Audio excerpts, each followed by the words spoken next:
بسم الله الرحمن الرحيم.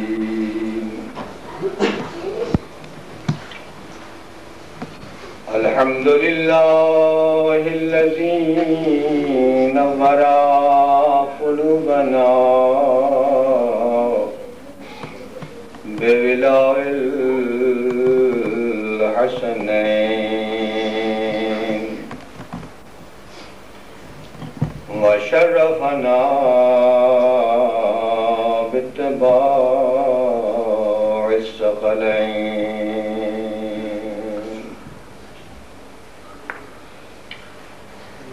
ثم الصلاة والسلام على النبي الأمي المكي المدني العربي. اللهم صل على محمد وآل محمد. سيد الأنبياء والمرسلين أبي القاسم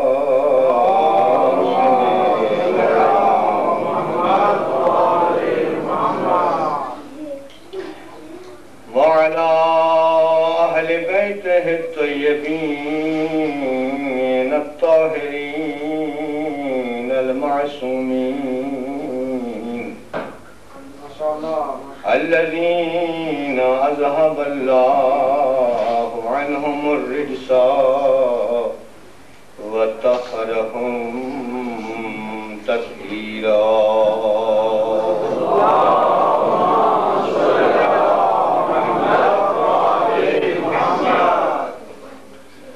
ثم رحمة الله على المؤمنين المخلصين المتقين.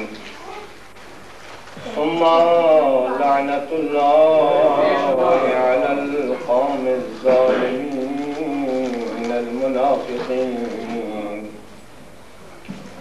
أما بعد، فقد قال الله العلي العظيم في كتابه المبين وهو أصدق القائلين. بسم الله الرحمن الرحيم. إن الدين عند الله الإسلام.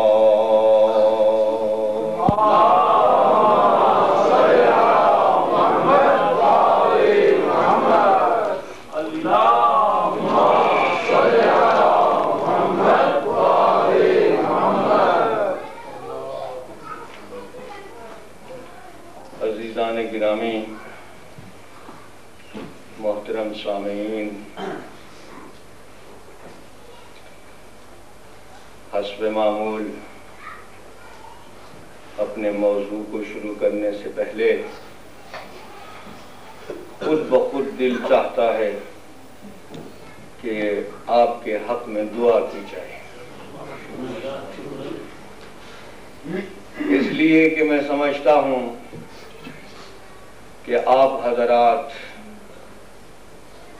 یہاں جو تشریف لائے ہیں صاحب عزا کو پرسہ دینے آئے ہیں، اور صاحب عزا کون ہیں؟ سادات ہیں نا، اولاد حسین۔ ایک سید ہونے کے ناطے سے جب میں آپ کے چہروں کی زیارت کرتا ہوں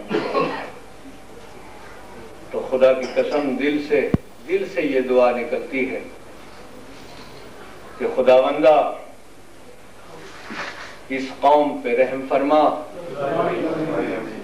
ان کے دینی و دنیاوی حاجات پورے فرما، اس لیے کہ جہاں اس دور میں یزیدی قوتیں اپنی پوری طاقت کے ساتھ حسینیت کو مٹانے کے در پہ ہیں، وہاں یہ گنے چنے افراد محض حسین کا نام لینے کے لیے، حسین کی حسینیت کو زندہ رکھنے کے لیے، حضرت زہرا کو پرسہ دینے کے لیے، جب دیکھتا ہوں نا آپ کو کہ آپ تشریف لائے ہیں، بس یہی دل چاہتا ہے کہ برملا کہوں کہ اے حضرت زہرا، اے بنت رسول، ایک وقت وہ بھی تھا کہ تیرے لخت جگر پہ رونے والا کوئی نہ تھا، رونے والے تھے لیکن رونے نہیں دیا گیا، پرسہ لینے والے تھے اور پرسہ دینے والے کوئی نہ تھے۔ اے سیدۃ النساء العالمین، اے جگر گوشہ رسول، ہم آپ سب مل کر اس سیدہ بطول کی درگاہ میں ان کے جگر گوشہ کی شہادت کا پرسہ دیتے ہیں۔ خداوند عالم ہماری اس عزا کو، ہمارے اس پرسہ کو قبول فرمائے۔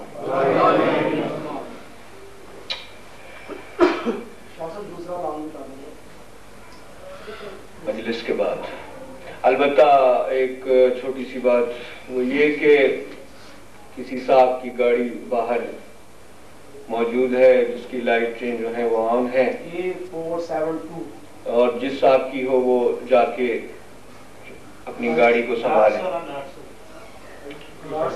شاید ہو سکتا ہے آپ میں سے کسی کی نہ ہو، یہ بھی تو ہو سکتا ہے ساتھ والے لوگوں کی ہوں شاید۔ تاہم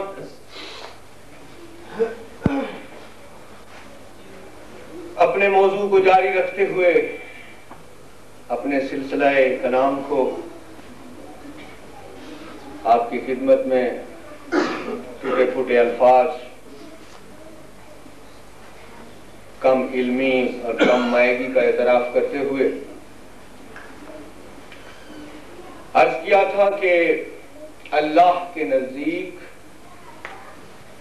کوئی راستہ، کوئی مذہب، کوئی دین اگر ہے تو وہ بولے نا اسلام ہے۔ ماشاءاللہ، واقعاً آپ کو سبق یاد ہے۔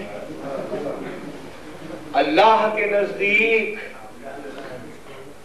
کوئی مذہب ہے، کوئی دین ہے، کوئی راستہ ہے، وہ کیا ہے؟ اسلام۔ ثابت ہوا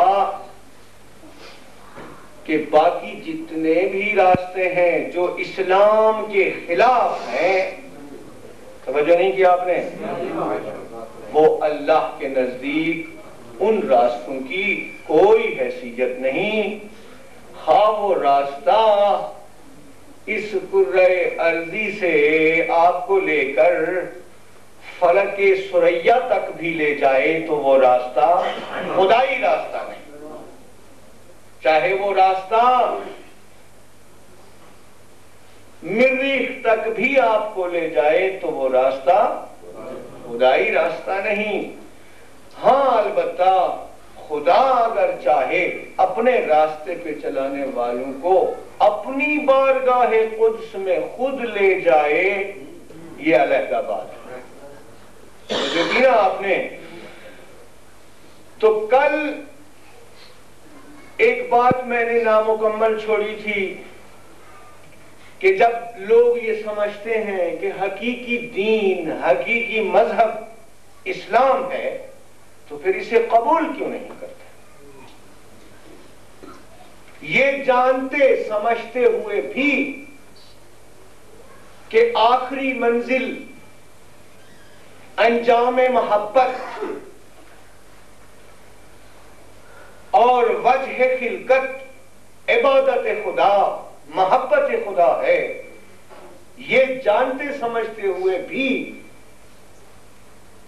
پھر اس حقیقی راستے کو قبول کیوں نہیں کرتے؟ تو جواب دیتے ہیں لوگ کہ چونکہ کوئی ایک راستہ ہو اسلام کا تو قبول کریں،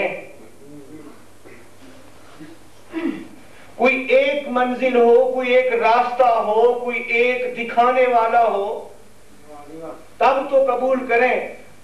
میں کہتا ہوں ایسا اعتراض کرنے والے لوگ کسی حد تک سچے ہیں۔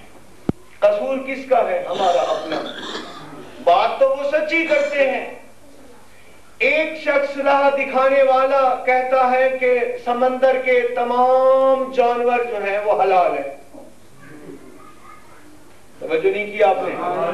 اور ایک راستہ دکھانے والا کہے وہ بھی رہا ہے کہ حقیقی دین اللہ کے نزدیک اسلام ہے، اور کہتا کیا ہے کہ تمام جانور ماں سوائے چند جانوروں کے جو سمندر میں ہیں وہ حلال ہے اور باقی۔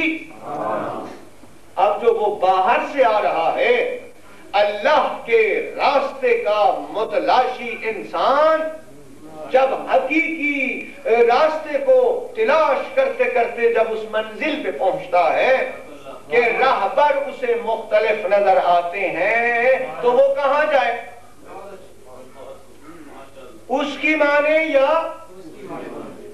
اور اگر اور تفصیل چاہتے ہوں تو کوئی کہتا ہے، ناراض تو نہیں ہوں گے آپ، کوئی کہتا ہے کہ ہاتھ یہاں باندھ دو تو تب خدا تک پہنچاؤ گے، یہاں باندھو گے تب خدا تک پہنچو گے، اور ذرا اس سے نیچے باندھو گے تب خدا تک پہنچو گے۔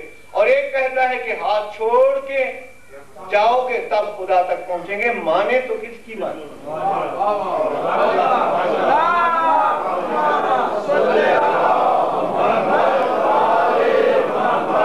کس کی مانے؟ یہ تو معمولی مسائل ہیں بھیا، یہ تو معمولی باتیں ہیں، یہ چھوٹی چھوٹی باتیں ہیں۔ اب ثابت ہوتا ہے کہ ان دونوں میں سے یہ چار ہے نا، اب میں چار کا ذکر کیا ہے نا، چار قول پیش کیے ہیں۔ یا تو مان لو یہ سارے چاروں کے چاروں سچے، یا ان چاروں کو رد کر دو۔ رد کرتے ہیں تو مذہب چھوٹتا ہے، چاروں کو قبول کر نہیں سکتے، جائیں تو کدھر جائیں اور تیرے غم کے مارے کدھر جائیں؟ کوئی ایک ہونا چاہیے۔ اب چار کی بات نہیں، کچھ ایسے رہبر ہونے چاہیے، کچھ ایسے منزل کی نشاندہی کرنے والے چاہیے۔ اگر 5 ہوں تو بات ایک ہو، اگر 12 ہوں تو بات ایک ہو، اگر 14 ہو جائے تو بات ایک ہو۔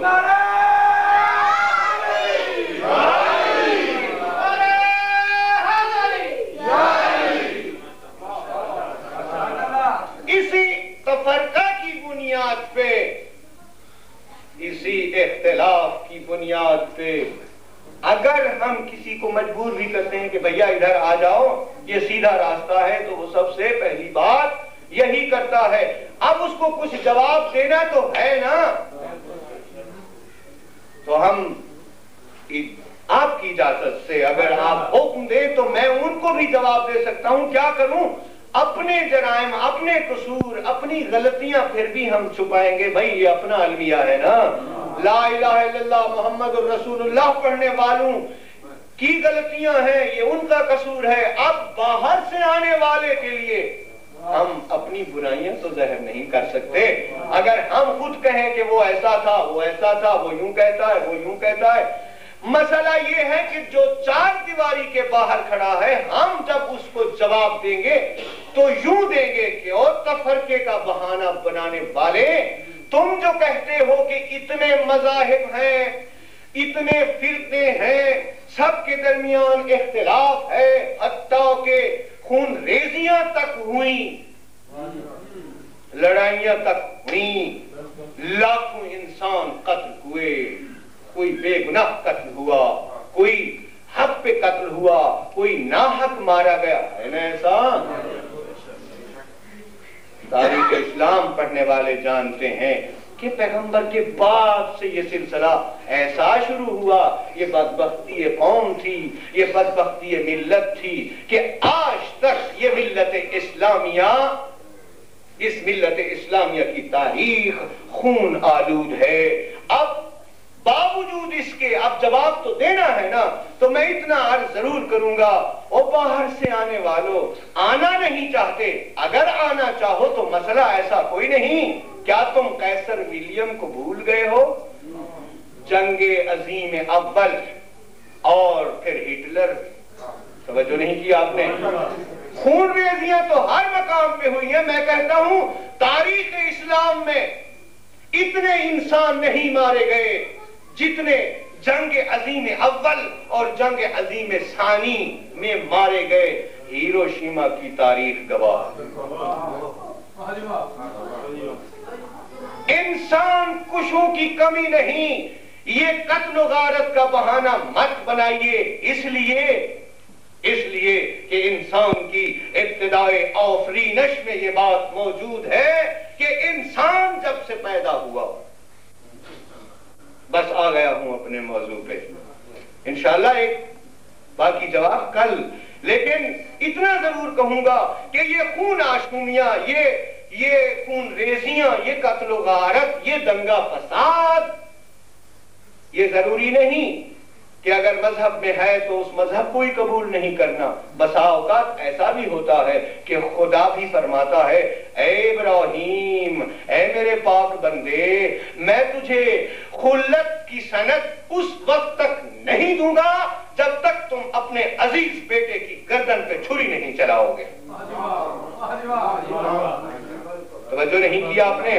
قربانیاں دینی پڑتی ہیں، خون ریزیاں ہوتی ہیں، اگر مذہب حق سیدھے راستے کی حفاظت کرتے ہوئے، حق کی حفاظت کرتے ہوئے، سچے راستے کو باقی آلودگیوں، چوروں اور ڈاکوں سے بچانے کے لیے اگر گردنیں کٹانا پڑے یعنی خون بہانا پڑے تو یہ خون اللہ کو قبول ہے۔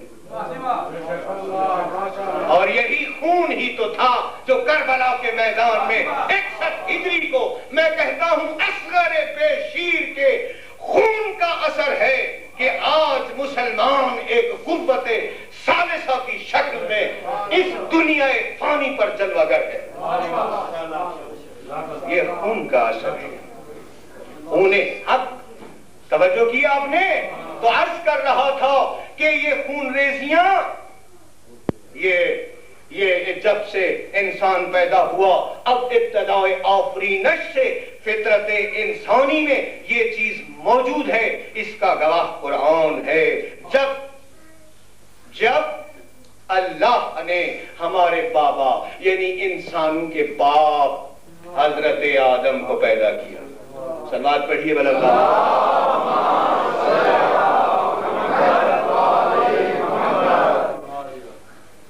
اپنے دربار میں موجود پاک اور مقدس مخلوق کو خطاب کر کے ارشاد فرماتا ہے، انی جاعل فی الارض خلیفہ۔ توجہ کی نا آپ نے؟ آپ کی پسند کا موضوع، انی جاعل فی الارض خلیفہ۔ حقیقی راستہ، حقیقی دین کی پہچان کے لیے خداوند عالم نے جب پسند فرمایا ہی ہے کہ اسلام ہی میرا راستہ ہے، اسلام ہی میرا مذہب ہے، تو اس مذہب کو، اس راستے کو روشناس کرانے کے لیے جب اللہ نے اس کرۂ ارضی پر اپنا نمائندہ، اپنا نائب، اپنا جانشین بھیجنا چاہا تو فرمایا بزم قدسی میں موجود پاک و پاکیزہ مخلوق سے ارشاد فرمایا، وَإِذْ قَالَ رَبُّكَ لِلْمَلَائِكَةِ إِنِّي جَاعِلٌ فِي الْأَرْضِ خَلِيفَةً۔ وَإِذْ قَالَ رَبُّكَ الفاظ ہیں قرآن کے، قرآن پڑھ رہا ہوں، کوئی مذاق نہیں ہے، آیت قرآن پاک، الفاظ پہ توجہ کریں۔ دل چاہتا ہے آج کچھ کھل کے بیان کروں. وَإِذْ قَالَ رَبُّكَ لِلْمَلَائِكَةِ، اور جب تیرے رب نے فرشتوں سے کہا، اور جب تیرے رب نے، خطاب کس کو ہے؟ خدا جو فرما رہا ہے، ایک واقعے کی یاد دلا رہا ہے. اور جب مثال کے طور پر جب آپ کسی سے بات کرتے ہیں نا، جب کسی کو کوئی واقعہ یاد دلانا چاہتے ہیں تو کیا کہتے ہیں؟ او بھائی، او جب فلاں مقام پر، ایسے کہتے ہیں نا، تمہیں یاد ہوگا جب ہم فلاں جگہ پر مل بیٹھے تھے. اسی مثال کی بنیاد پر یہی الفاظ بعینہ ہی وَإِذْ قَالَ رَبُّكَ لِلْمَلَائِكَةِ، اور جب اے میرے محبوب، اے میرے پیغمبر، تجھے یاد ہوگا جب تیرے رب نے فرشتوں سے کہا تھا کہ میں زمین میں اپنا نائب بھیج رہا ہوں. اب ذرا کلام پہ توجہ کیجئے. خدا فرما رہا ہے پیغمبر کو ایک واقعے کی یاد دلا رہا ہے. جب واقعہ ہے یاد دلایا جا رہا ہے تو لازم ہے کہ فریق ثانی یعنی ایک متکلم، دوسرا مخاطب. متکلم ہے خدا، مخاطب ہے پیغمبر. واقعہ ہے ہزاروں بلکہ کروڑوں سال پہلے کا. توجہ نہیں کیا آپ نے؟ لفظ از بتاتے ہیں. لفظ از کے معنی ہے جب کسی وقت کا تذکرہ ہے، کسی مقام کا تذکرہ ہے، کسی تاریخ کا تذکرہ ہے، کسی اہم واقعے کا تذکرہ ہے. یاد دلایا جا رہا ہے کس کو؟ محبوب کو. اور واقعہ ہے کروڑوں سال پہلے کا. اور ذکر ہو رہا ہے کب؟ جب قرآن نازل ہوتا ہے. قرآن کب نازل ہوتا ہے؟ 40 سال غار ہرا میں عبادت کرنے کے بعد عبداللہ کا بیٹا محمد عربی مجمع اصحاب میں آیات سنا رہا ہے، واقعات سنا رہا ہے. کیا وحی نازل ہوتی ہے؟ اور میرے محبوب جہاں یہ قصے بیان کر رہے ہو، جہاں میرے حق راستے کی نشاندہی کر رہے ہو، وہاں یہ بتا دو، یہ واقعہ بتا دو کہ جب تیرے رب نے فرشتوں سے کہا تھا.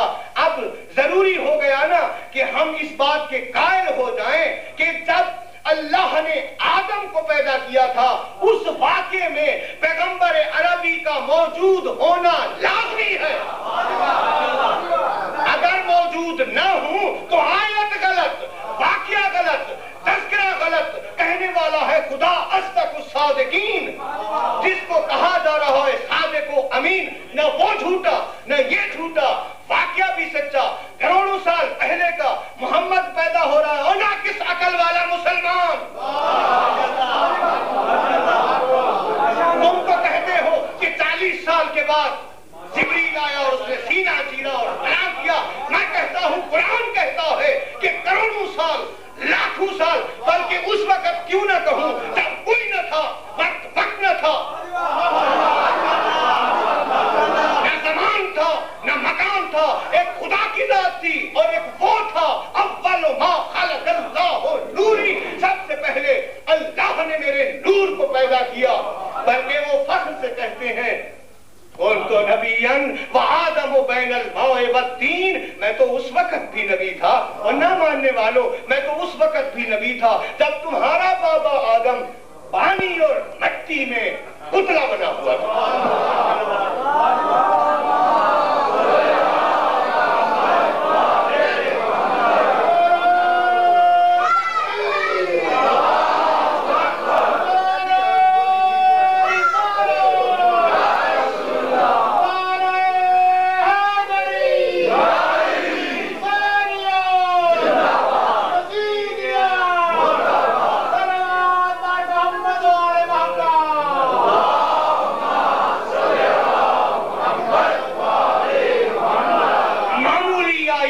نظر نہیں جاتی.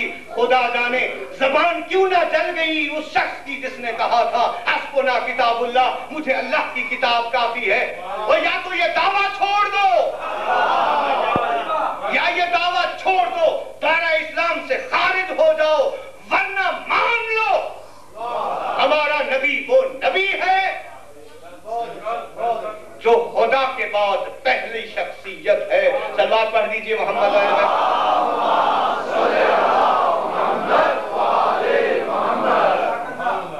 کہ جب تیرے رب نے فرشتوں سے کہا کہ میں اپنا نائب بنانے والا ہوں، انی جاعل، میں بنانے والا ہوں، میں بنانے والا ہوں. توجہ کی نا آپ نے؟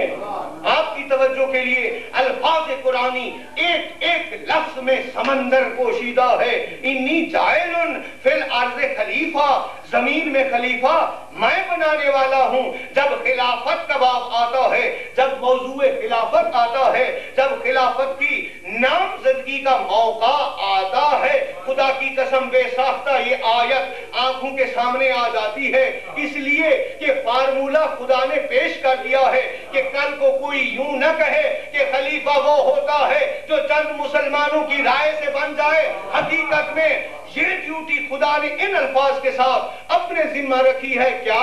انی جاعل، میں بنانے والا ہوں. اگر اس وقت کی بات ہوتی، اگر فقط موضوع خلافت آدم ہوتا تو الفاظ کیا ہوتے؟ انی اجعلو، میں اب بنا رہا ہوں، میں اب بنا رہا ہوں. لفظ ہے جاعل. جاعل اسم ہے، اسم فاعل ہے، اس میں کوئی زمانہ نہیں ہوتا. اسم وہ ہوتا ہے جس میں کوئی وقت نہ ہو، زمانہ نہ ہو، بغیر کسی زمانے کی قید کے. یعنی توجہ نہیں کیا آپ نے؟ اگر اس وقت کی بات ہوتی تو فعل مضارع استعمال ہوتا، یعنی اجعلو ہوتا، یعنی زمانے حال کا تذکرہ ہوتا.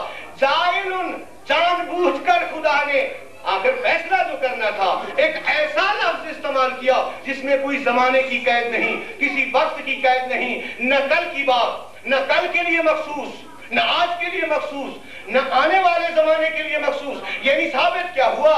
خلیفہ بنانے والا ہے خدا. چاہے آدم کو خلیفہ بنائے تو بھی وہی، اور جب خلافت نبوی کی بات آئے تو یہی الفاظ کہیں گے کہ اے دنیا والو، تم کون ہو خلیفہ نامزد کرنے والے؟ میں کئی بار کہہ چکا ہوں، جب بھی بناتا ہوں میں ہی بناتا ہوں.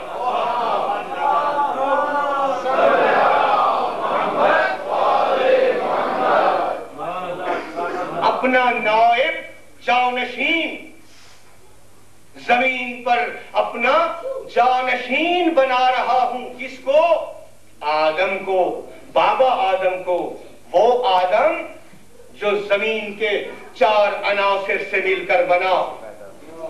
فرشتے ہی مٹی کو اٹھا کر لائے، اپنے ہاتھوں سے گوندھا، پتلا تیار ہوا. جب پتلا بن چکا، کون تھا وہ جانشین؟ اگر اجازت دو تو ایک اور مسئلہ حل نہ کرتا جاؤں. اور بھائی جانشین کس کا ہوتا ہے؟ اس شخصیت کا جو اپنی جگہ چھوڑ کے چلا جائے. جانشین یعنی جگہ پر بیٹھنے والا. ایک جاتا ہے، دوسرا آتا ہے. اگر جانشین کہو گے کس کا؟ خدا کا. خدا گیا کہاں ہے؟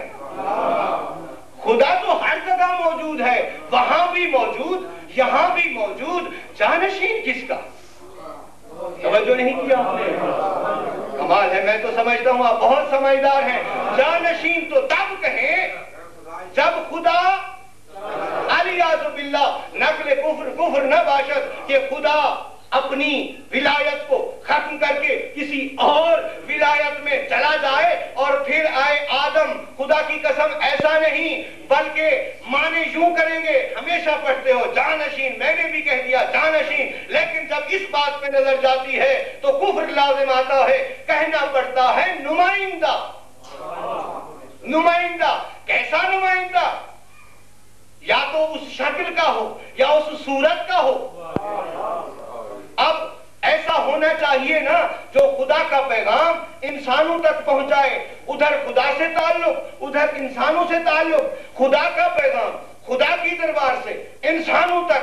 اب جب پیغام پہنچا دیا انسانوں تک، دیکھنا ہے کہ کون عمل کر رہا ہے اور کون نہیں کر رہا ہے. کون کہنا مان رہا ہے کہ اس کے کہنے ماننے پر وہ خوش ہو، کون نافرمانی کر رہا ہے کہ اس کی نافرمانی کو دیکھ کر وہ ناراض ہو.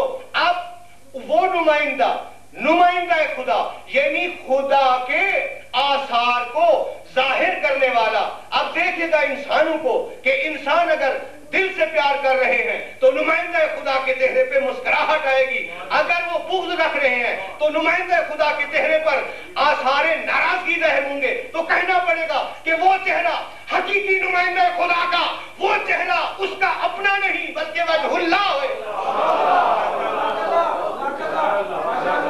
ادھر اس کے چہرے پہ اظہار ناراضگی ہوا, ادھر خدا ناراض ہوا. اسی لیے تو پیغمبر فرماتے ہیں اور جس نے علی سے پیار کیا اس نے مجھ سے پیار کیا, اور جس نے مجھ سے پیار کیا اس نے خدا سے پیار کیا.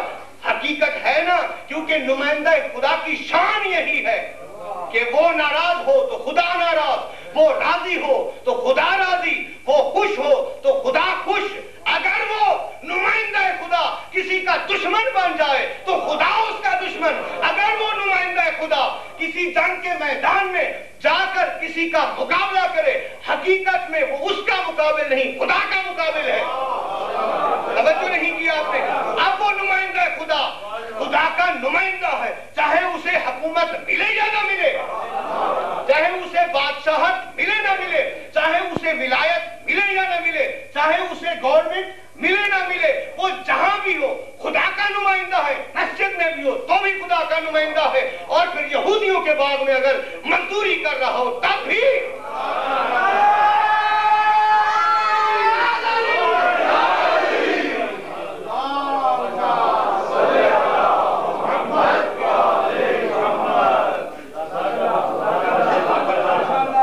جانشین کا مسئلہ کچھ نہ کچھ حل ہو گیا, لیکن گھر جاتے ہوئے آپ بھی بھول جائیں گے. تو عرض کر رہا تھا کہ جب خدا نے اپنے صحیح راستہ کو دکھانے کے لیے بزم قدس میں ارشاد فرمایا, او میری پاک مخلوق, او گناہ نہ کرنے والی مخلوق, او معصوم مخلوق, میں اپنا نمائندہ بنا کے کسی کو بھیج رہا ہوں. یہی جو آپ کے سامنے, جو آپ نے اپنے ہاتھوں سے جو آپ اس کی مٹی خود لائے ہیں, یہی میرا نمائندہ ہے. سب فرشتے ایک دوسرے کو دیکھ کر کہنے لگے یہ کیسا نمائندہ ہے, یہ تو دنیا میں جا کے فساد کرے گا, خون ریزیاں کرے گا. توجہ ہے لفظ خون ریزی پر, یہ خون ریزیاں کرے گا, یہ خون بہائے گا, یہ فسادی ہے, یہ خون ریزی ہے. توجہ نہیں کیا آپ نے. اسی لفظ پہ غور رہے, یہ لفظ آپ اپنے دماغ میں محفوظ کر لیں, انشاءاللہ اس کا تذکرہ آگے آئے گا. فوراً خدا فرماتا ہے تم کیا سوچ رہے ہو, نمائندہ میرا ہے, رائے تم دیتے ہو, کیا یہی کہنا چاہتے ہو کہ تم میں سے کسی کو بناؤں؟ کہنے لگے, خاموش ہوئے, بس صرف یہی الفاظ آتے ہیں, او بار الہا مدتوں سے تیری عبادت کر رہے ہیں, مدتوں سے تیری تسبیح کر رہے ہیں, تیرے ساتھ رہتے ہیں, تیری بزم میں رہتے ہیں, تیرے دربار میں رہتے ہیں, ہم میں سے کسی کو بنا دے, ہم میں سے کسی کو بنا دے. اب خدا کیا جواب دیتا, یہی نا کہ تم اس کے اہل نہیں یا تم اس کے لائق نہیں. نہیں نہیں, یہ الفاظ نہیں ہے. قرآن کو اٹھا کے دیکھو, قرآن سے یہ آواز آئے گی کہ خدا نے دو ٹوک جواب دیا, انی عالم ما لا تعلمون, جو کچھ میں جانتا ہوں تم نہیں جانتے. یہاں ہے مسئلہ علم کا. نہ تسبیح قوم دیتی ہے, نہ تقدیس قوم دیتی ہے, نہ عبادت قوم دیتی ہے. مسئلہ خلافت کے لیے فقط ساتھ رہنا کافی نہیں, مسئلہ خلافت کے لیے یار بننا کافی نہیں, مسئلہ خلافت کے لیے بیٹیوں کا رشتہ دینا کافی نہیں, بلکہ مسئلہ خلافت کے لیے علم چاہیے.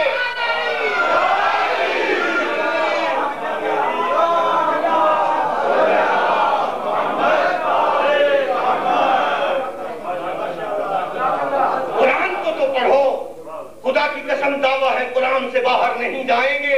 انی عالم ما لا تعلمون, جو کچھ میں جانتا ہوں تم نہیں جانتے. اب اس جملے کو بھی یاد رکھیے گا. اب دیکھیے, اب وہ تمام ملائکہ جس کو آپ کا کمپیوٹر بھی کاؤنٹ نہیں کر سکتا, جن کی اتنی تعداد ہے, خدا کی قسم فرشتے اتنی تعداد میں ہیں. اور نوجوانوں بتاؤں آپ کو, اگر آپ صبح کا تارا طلوع ہوتے ہی بستر سے بیدار ہو کر, نیند سے بیدار ہو کر جب سچے دل سے جا کر وضو کریں, آپ کے وضو کے پانی کے قطرات سے ایک ایک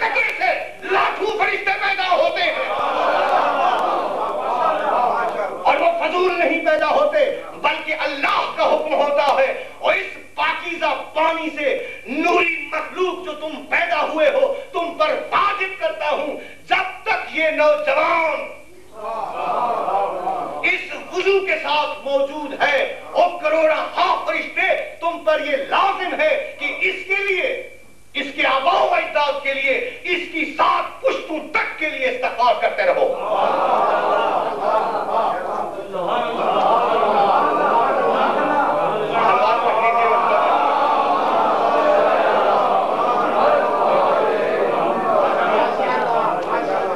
جنت لینا چاہو تو سستی ہے، اتنی مہنگی نہیں ہے جتنا آپ سمجھتے ہیں۔ جس وضو کے پانی سے، قطرات سے فرشتے پیدا ہوتے ہیں، وہ وضو بھی ایسا ہو جو قرآن کے مطابق ہو۔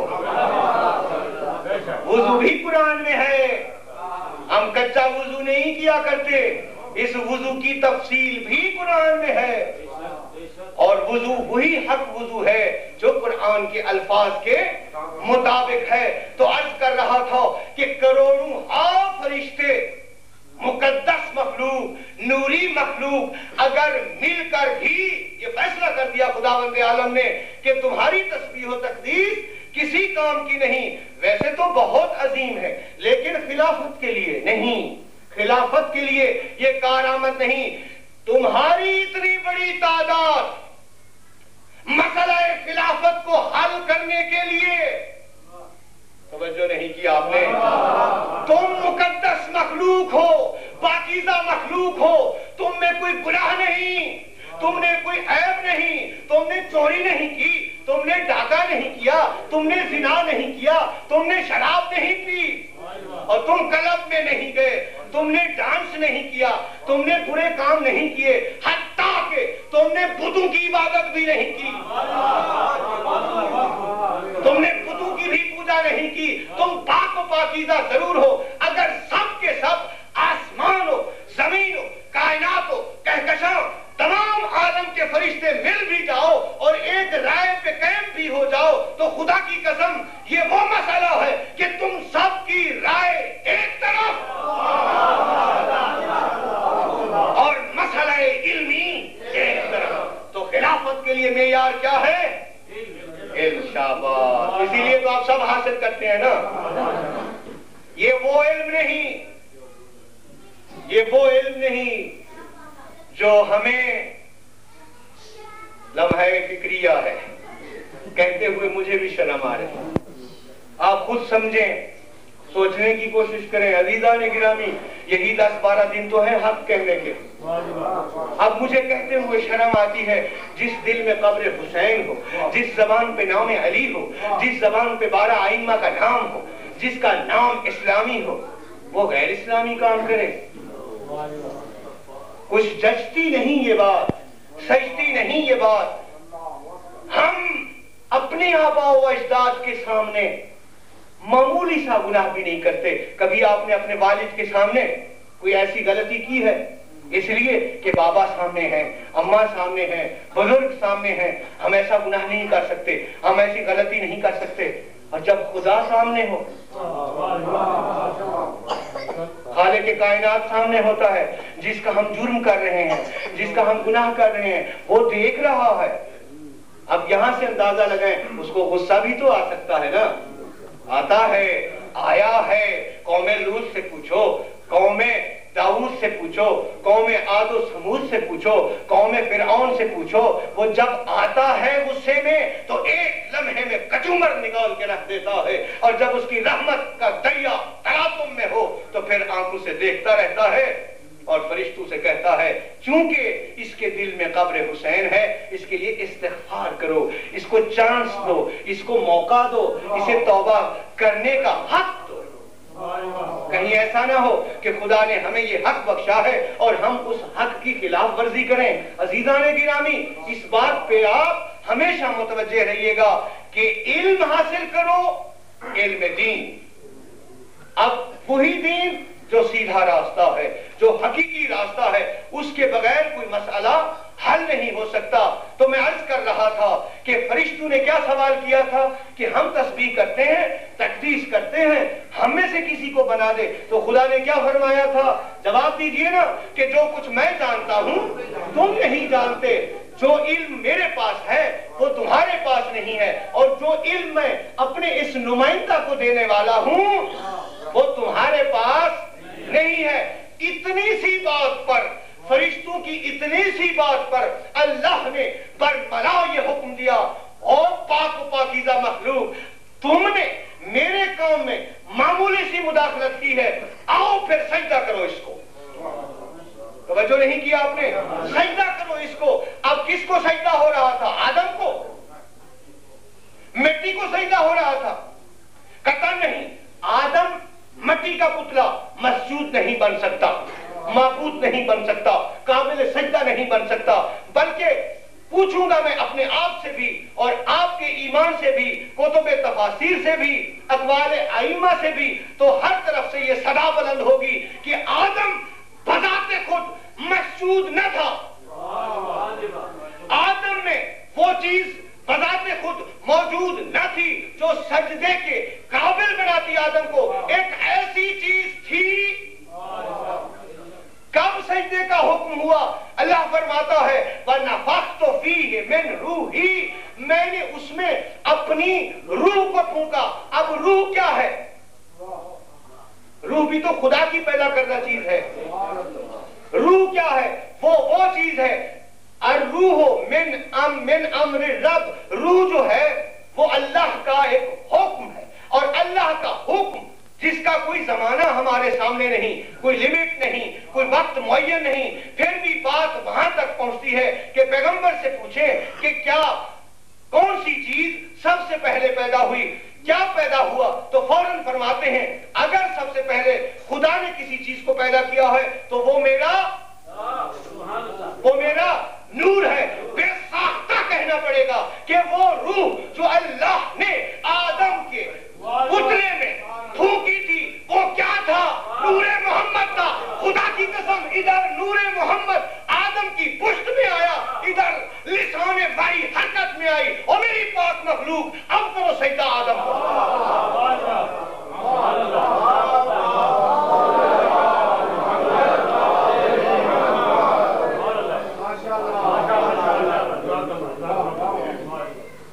تو تین مسئلے حل ہو گئے۔ فرشتوں نے کیا کہا تھا کہ اس کو بنا رہا ہے، اس کو بنا رہا ہے جو زمین میں فساد پھیلائے گا، خون ریزیاں کرے گا، لوگوں کو قتل کرے گا۔ خدا کی قسم خدا نے یہی جواب دیا تھا کہ جو کچھ میں جانتا ہوں تم نہیں جانتے۔ اب فرشتے منہ سے اعتراض خلیفہ حق پر، خلیفہ خدا پر کر بیٹھے تھے، اور پھر خدا نے اس منزل تک فرشتوں کو پہنچانا تھا جب میدان بدر میں، قرآن پڑھا کرو، قرآن پڑھا کرو، جب میدان بدر میں مسلمانوں کی قوت کو خدا نے دیکھا کہ کل 313 مسلمان ہیں، بارگاہ عزتی سے یہ حکم ہوا او فرشتوں، او اپنی تسبیح و تقدیس پہ ناز کرنے والوں، جاؤ ہاتھوں میں تلواریں لے لو، جاؤ میدان بدر میں اور ساتھ لو میرے محبوب کا۔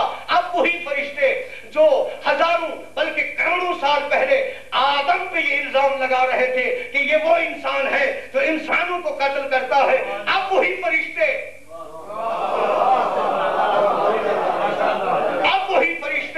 ہاتھوں میں تلواریں لیے ہوئے میدان بدر میں جب اترتے ہیں، لوگ پہچان نہیں سکے کہ یہ انسان ہے یا فرشتے ہیں، کیونکہ ان کے کاٹنے کا انداز، ان کے قتل کرنے کا انداز، انگلیاں بھی کاٹ رہے تھے، گردنیں بھی کاٹ رہے تھے، اور پیٹوں کو بھی چیر رہے تھے۔ انسانوں سے بڑھ کر فرشتوں نے خون ریزی کی، اور اس وقت آواز آئی بس اتنی سی بات پہ میں نہیں کہتا تھا جو کچھ میں جانتا ہوں تم، اور فرشتے بھی اگر فخر کریں تو خدا کو پسند نہیں، اور وہ بات سامنے آتی ہے۔ کیوں؟ جب فرشتوں کو دیکھا تو میں سمجھتا ہوں کہ اس اس مجمع میں، اس فوج میں ایک ایسا جوان مرد بھی تھا کہ جس نے دیکھا کہ اب فرشتے آئے ہیں، اب آتا ہے اس کو جوش، فوراً عرض کرتے ہیں یا اللہ کیا میں بھی خون ریزیوں کرنے والے میں سے ہوں؟ نہیں، میں تو تیرا شیر ہوں، بس یہ تو ہو چکا جو ہونا تھا، آگے جو جنگ آئے گی فرشتوں کی ضرورت نہیں پڑے گی۔ اسی لیے میدان احد ہمیں یہ بتاتا ہے کہ پوری مسلمانوں کی فوج رسول کو چھوڑ کر جب بھاگ نکلتی ہے، پہاڑوں پہ چڑھ جاتے ہیں، اپنی طرف سے نہیں کہہ رہا، قرآن میں ہے کہ جب پہاڑوں پہ چڑھ جاتے ہیں پیغمبر تنہا رہ جاتے ہیں، ایک وہ اللہ کا شیر بچ گیا تھا، اب فرشتے کیوں نہیں آئے؟ بدر میں تو پیغمبر محفوظ تھے، کوئی خطرہ نہ تھا، فرشتے آئے تھے، اب کیوں فرشتے نہیں آئے؟ اس لیے کہ اللہ کا شیر اپنے جوش میں تھا، فوراً کہتا ہے بارے الہ، مجھے تیرے فرشتوں کی ضرورت نہیں، مجھے ضرورت نہیں کہ کوئی میرا تعاون کرے، اگر کچھ کر سکتے ہو تو اپنی طرف سے ایک تلوار بھیجو، اِنَّا أَنزَلْنَا الْحَدِيدَ فِيهِ بَأْسٌ شَدِيدٌ۔ اب فرشتوں کی بجائے تلوار اتر رہی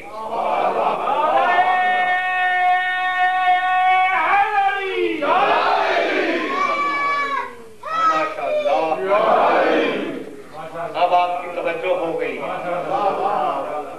اور یہ توجہ مجھے کل کام آئے گی، مسئلہ ابھی نامکمل ہے۔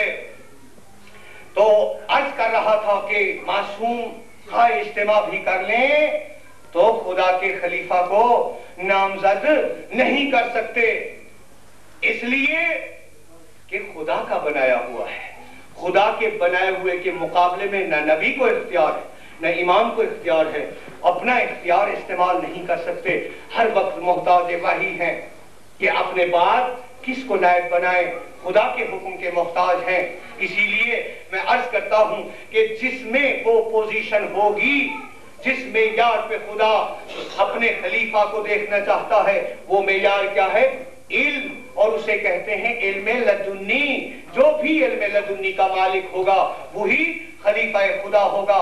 اب جو بھی خدا کے بنائے ہوئے کے مقابلے میں حکم ہوا تھا نا فرشتوں کو کہ سجدہ کرو، سجدہ کیا سب نے، کرنا تھا انہیں، حکم خدا جو تھا۔ میں کہتا ہوں وہ خلافت کے متمنی فرشتے بھی اچھے رہے کہ خدا کے حکم پر انہوں نے اپنا سر جھکا دیا، کیوں تک نہیں کہا، پوچھا تک نہیں۔ وہ خدا تو کہتا ہے کہ میرے علاوہ جس کو سجدہ کرو گے کفر ہے، شرک ہے، نہیں پوچھا فرشتوں نے کہ تم کسے حکم دے رہے ہو کہ کس کو سجدہ کریں، بس خدا کے حکم کو سجدہ کیا۔ اور پھر ان سجدہ کرنے والوں میں ایک ایسی شخصیت بھی تھی جس نے انکار کیا، ابا واستکبر وکان من الکافرین۔ ہمیشہ ہمیشہ کے لیے ایک مسئلہ حل ہو گیا کہ خدا کے بنائے ہوئے خلیفہ کے مقابلے میں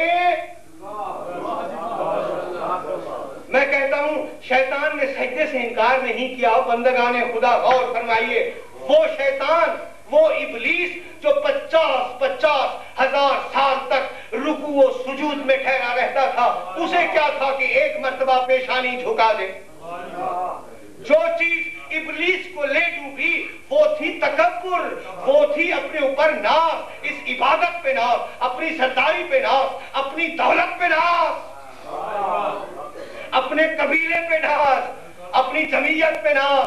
اور اس ناز و تکبر کی بنیاد پر قرآن کہہ رہا ہے ابا، اس نے انکار کیا، یہ نہیں کہ عبادت سے انکار کیا، ورنہ یہ نامرادہ بھی عبادت کرتا ہے، انسانوں کی شکل میں عبادت کرتا ہے، اب بھی عبادت کرتا ہے۔ ابا، اس نے انکار کیا، عبادت سے نہیں، سجدے سے نہیں، بلکہ واستکبر، اس نے تکبر کیا۔ کیا تکبر کیا؟ خلقتہ من طین وخلقتنی من نار، یہ مٹی سے بنا ہے، میں آگ سے بنا ہوں۔ اس نے آگ کو فضیلت دی مٹی پر، میں یوں کیوں نہ کہوں جو آگ کو فضیلت دے مٹی پر، جو خاکیوں کو فضیلت دے نوریوں پر، میں یوں کیوں نہ کہوں جو آگ کو فضیلت دے بھوت تراب پر۔ وہ کون ہوتے ہیں؟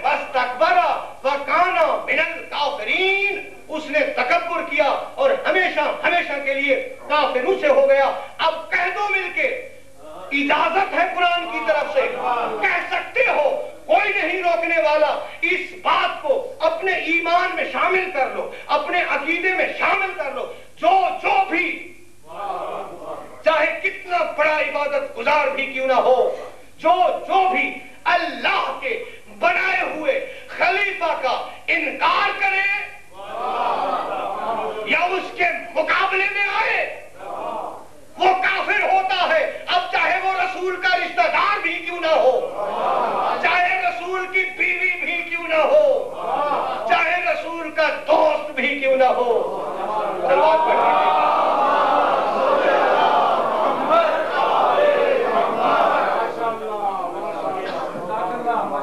اب تو جڑ گئی ہے نا آدم اور شیطان کے مقابلے میں ایک بات، حق اور باطل جدا ہو گئے۔ میں آ گیا ہوں اپنے مقصد پہ کہ یہ دین حق کا راستہ کیوں تفرقے کا شکار ہوا، کیوں خون ریزیوں کا شکار ہوا، کیوں فساد کا باعث بنا۔ وہی پہلی بات، وہی مسئلہ خلافت پہ اختلاف۔ یہ فرقے کب بنتے ہیں؟ جب مسئلہ خلافت آتا ہے، چاہے آدم کا زمانہ ہو، چاہے محمد عربی کا زمانہ ہو۔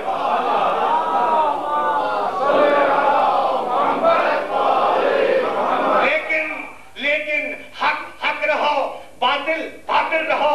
1,24,000 پیغمبر آئے، انہوں نے اس شیطان کا مقابلہ کیا، ہر نظر سے مقابلہ کیا، حق کو بول بالا کیا، بلند کیا، چاہے گھر بھی کیوں نہ لٹانا پڑا۔ خدا کی قسم، اس حق کو بلند کرنے کے لیے اللہ کے نمائندوں نے سر جان کی بازی لگائی، گھر تک لٹا دیا۔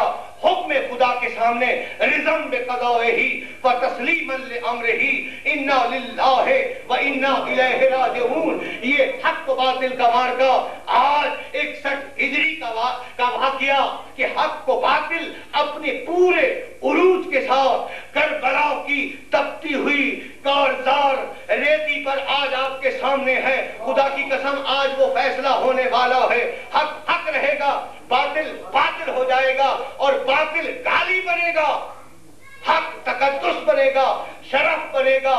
اس حق کو بلند کرنے کے لیے حق والوں نے وہ قربانیاں دیں جن کی مثال دنیا میں نہیں ملتی۔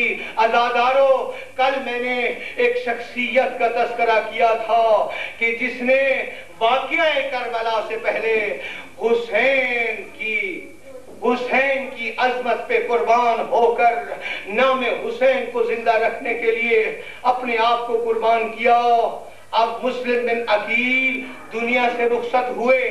اب میں عرض کروں گا، ہمارے ہاں کوئی فوت ہو جائے یا دنیا سے رخصت ہو جائے، اپنے پیچھے بیوہ کو چھوڑتا ہے، یتیم بچوں کو چھوڑتا ہے۔ اس مرنے والے کے رشتہ دار مرنے والے کے گھر جاتے ہیں، پرسہ دیتے ہیں، یتیموں کے سر پہ ہاتھ پھیرتے ہیں، کھانا پوچھتے ہیں، ان کے لیے سامان آرام مہیا کرتے ہیں، دلاسے دیتے ہیں۔ ایسا ہے نا میرے بزرگوں؟ لیکن مسلم ابن عقیل جب دنیا سے رخصت ہوتے ہیں، عزاداروں، پوری تاریخ میں کہیں بھی نہیں کہ مسلم کے 2 یتیم جو مسلم بن عقیل کے ساتھ کوفہ میں گئے تھے، اللہ جانے مسلم کی شہادت کے بعد یہ دونوں نازک پھول، یہ گلشن زہرا کے پھول نہ جانے کہاں گئے۔ تاریخ یہ بتلاتی ہے، جب یہ دونوں بچے سنتے ہیں کہ بابا شہید ہو چکے ہیں، میں کیوں نہ کہوں جب ان 2 بچوں نے اپنے بابا کی لاش کو برسرِ عام بازار میں گھسیٹتا دیکھا ہوگا، خدا جانے ان بچوں کے دلوں پہ کیا گزری ہوگی۔ خدا جانے وہ مسلمان کہاں تھے جو ان یتیم بچوں کے سر پہ ہاتھ رکھتے، دلاسے دیتے، سہارا دیتے۔ کہیں بھی تاریخ میں نہیں ہے کہ کسی نے بڑھ کے ان دونوں شہزادوں کا ہاتھ تھاما ہو یا سر پہ ہاتھ پھیر کے کہا ہو، بچوں گھبراؤ نہیں، سوائے ایک مرد مومن کے جو اپنے گھر لے جاتا ہے ابن زیاد کے فوجی خدا جانے ان کے ذہن میں کیا تھا کہ ان بچوں کا کیا قصور تھا. قصور جوانوں کا ہوتا ہے، جوانوں کا قصور ہوتا ہے، عزاداروں بچوں کا تو کوئی قصور نہیں ہوتا. بچے بے قصور ہوتے ہیں. نہ جانے ظالموں کے دل میں کیا خیال آیا کہ وہ ظالم ان بچوں کو تلاش کرتے رہے اور یہ بچے ساری رات ایک مومن کے گھر میں سہمے رہے. صبح ہوئی، یہ بچے باہر نکلے، ایک ظالم کے ہاتھ آئے، اس نے زیاد کے دربار میں پیش کیا. زیاد نے قید کرنے کا حکم دیا. یہ دونوں بچے قید ہوئے. قید خانے کا داروغہ جس کا نام مشکور لکھا ہے مومن تھا، محب اہل بیت تھا. جب اس نے پوچھا بچوں تم کون ہو تو کہتے ہیں ہم خانوادہ رسول سے تعلق رکھتے ہیں، ہم مسلم کے یتیم بچے ہیں. تو اس مومن کے دل پہ رحم آیا. اس نے رات کی تاریکی میں بچوں کو آزاد کیا اور ایک راستہ دکھایا. بچوں یہ راستہ مدینے کی طرف جاتا ہے، ہزاروں کی مسافت پہ مدینہ. اب یہ دونوں بچے جب اس راستے پہ جاتے ہیں، دونوں بچے راستہ گم کر بیٹھتے ہیں. اتفاقاً ایک باغ میں پہنچتے ہیں، وہاں جا کے پناہ لیتے ہیں. ایک وقت ایسا آتا ہے، ایک مومنہ وہاں سے پانی لینے کے لیے آتی ہے. دیکھتی ہے کہ دو شہزادے باہوں میں باہیں ڈال کر نانا کو یاد کر کے، علی کو یاد کر کے، بابا کو یاد کر کے اپنی غربت پہ آنسو بہا رہے ہیں. مومنہ نے بڑھ کے بچوں کا ہاتھ تھاما، گھر لے آئی. مالکن اس کی نیک تھی، مومنہ تھی. جب اس نے دیکھا کہ مسلم کے شہزادے ہیں، سجدے میں گر گئی. دعا کرتی ہے بار الہ میں کتنی خوش نصیب ہوں کہ محمد و آل محمد کے دو فرزند میرے گھر میں تشریف لائے ہیں. خدا نے مجھے یہ بخت دیا ہے کہ میں ان کی خدمت کر رہی ہوں. عزادارو خدا کرے کہ اس مومنہ کی آرزو پوری ہو جائے. اس مومنہ نے حسب مقدور ان بچوں کو بستر دیا. جب بچوں نے مدتوں بعد نرم بستر دیکھا، اچھا کھانا دیکھا، شکر خدا بجا لائے اور ارادہ کیا کہ آج رات دونوں بھائی مل کے سوئیں. ایک وقت آیا کہ بڑا بھائی محمد خواب سے بیدار ہوتا ہے، چیخیں مارتے ہوئے چھوٹے بھائی کی گریبان میں ہاتھ ڈال کے عرض کرتا ہے، فرماتا ہے بھیا ابراہیم میں نے خواب میں دیکھا ہے نانا محمد عربی ہے، بلا رہے ہیں، جنت کے دروازے پہ موجود ہیں. فرماتے ہیں ابراہیم و محمد ان قریب تم میرے پاس پہنچنے والے ہو. دونوں بھائی موت کا انتظار کرنے لگتے ہیں کہ موت کا درندہ حارث ملعون ایک وقت تھا رات کا کہ یہ ملعون گھر میں آیا. جب یہ گھر میں آیا تو بچوں کے رونے کی آواز اس کے کانوں میں پڑی. زوجہ سے پوچھتا ہے یہ بچے کون ہیں جو رو رہے ہیں؟ وہ مومنہ کہتی ہے کہ شاید ہمسایوں کے بچے ہوں گے، لیکن یہ ظالم جو سارا دن مسلم کے یتیموں کو ڈھونڈتا رہ رہا تھا، جب گھر میں آیا دیکھا کہ بچے تو گھر میں موجود ہیں. یہ آگے بڑھا، اب میری زبان کو طاقت نہیں کہ اس ملعون نے کس انداز سے مسلم کے یتیموں کے سر پہ ہاتھ پھیرا. تاریخ میں ہے کہ اس ملعون نے بڑھ کے محمد کے بالوں میں ہاتھ ڈالا. بچے کی چیخ نکلی. ابراہیم بڑھ کے چھوٹے چھوٹے ہاتھ باندھ کے کہتا ہے او ظالم ہمیں اس قدر ظلم نہ کر، اگر تو انعام چاہتا ہے تو ہمیں زندہ زیاد کے پاس لے چلو، وہ تمہیں انعام و اکرام دے گا. لیکن یہ ظالم اس کی آنکھوں میں خون اترا ہوا تھا. دونوں بچوں کو ایک ستون سے باندھ دیا. کہاں وہ نرم بستر، کہاں وہ سخت رسی. ساری رات بچے اس ستون سے بندھے رہے. جب صبح ہوئی مومنہ آگے بڑھی، ہاتھ جوڑ کے کہتی ہے او ظالم ان بچوں کا کیا قصور ہے؟ ان بچوں کا کیا قصور ہے؟ ان کی بجائے تو مجھے عبداللہ ابن زیاد کے ہاں پیش کر دے، میں اس کی کنیز بن جاؤں گی، ان بچوں کو رہا کر دو۔ لیکن ظالم نے رہا نہ کیا اور ان دونوں بچوں کو دریا کے کنارے پہ لے جانے لگا۔ مومنہ نے بڑھ کے ایک مرتبہ پھر منت کی، لیکن ظالم نے تلوار کا ایسا وار کیا کہ یہ مومنہ شہید ہوئی۔ میں کہتا ہوں یہ پہلی مومنہ ہے پوری تاریخ کربلا میں، یہ پہلی مومنہ ہے جس نے مسلم کے شہزادوں پہ اپنی قربانی پیش کری۔ حارث کا بڑا لڑکا آگے بڑھتا ہے، کہتا ہے او ظالم، ان بچوں کا کیا قصور ہے، ان کو قتل مت کرو۔ لیکن اس ظالم نے آگے بڑھ کے اپنے بیٹے کو بھی قتل کر دیا، پھر اپنے غلام کو بھی قتل کر دیا اور بالآخر دریا کے کنارے پہ لے آیا۔ اب یہ کہتا ہے، یہ ظالم کہتا ہے بچوں کچھ کہنا چاہتے ہو؟ تو محمد جو چھوٹا تھا ہاتھ باندھ کے کہتا ہے ظالم تم نے ہمیں ختم تو کر دینا ہے، ہماری ایک آرزو ہے وہ پوری کر دو۔ یہ ظالم کہتا ہے کہو جو کچھ کہنا چاہتے ہو۔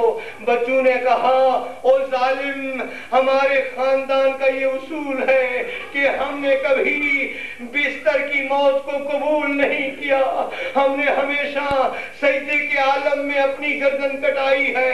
او ظالم ہمیں اجازت دے دو 2 رکعت نماز ادا کر لیں۔ اور میرے نوجوان ساتھیوں، ایک کا سن 10 سال کا ہے اور دوسرے کا سن 12 سال کا ہے۔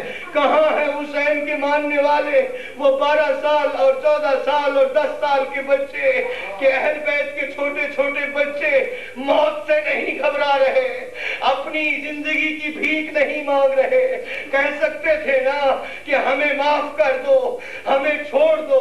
لیکن ان بچوں نے کہا کہ او ظالم اگر ختم کرنا چاہتا ہے تو صرف عبادت کرنے دے، ہمیں نماز پڑھنے دے۔ خدا کی قسم دونوں بچوں نے مل کے نماز ادا کی۔ اب اس ظالم نے تلوار کا وار کیا، چھوٹے نے بڑھ کے ہاتھ باندھ کے کہا کہ سب سے پہلے مجھے قتل کرو، میں اپنے بڑے بھائی کو قتل ہوتا نہیں دیکھ سکتا۔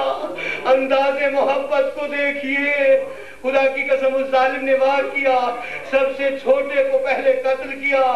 اب بچے کا سر تن سے جدا ہوا، ابراہیم نے بڑھ کے بھائی کے سر کو گود میں رکھ کے بوسہ دے کے کہتا ہے بھیا اس وقت تک نہ جانا جب تک میں نہ آ جاؤں۔ ابھی یہ کلام پورا نہیں ہوا تھا کہ اس ظالم نے بڑھ کر ابراہیم کے سر پہ وار کیا۔ یہ دونوں بچے شہید ہوئے اور دونوں کی لاشوں کو جب اس نے دریا میں ڈالا، دریا کے پار اس کنارے سے کسی مستور کی آواز آئی، او ظالم کوئی اور ظلم ہو تو کر لو، محمد و آل محمد کا گھر مت اجاڑو، او ظالم تو نے آسمان زمین پہ گرا لیا۔ اللہ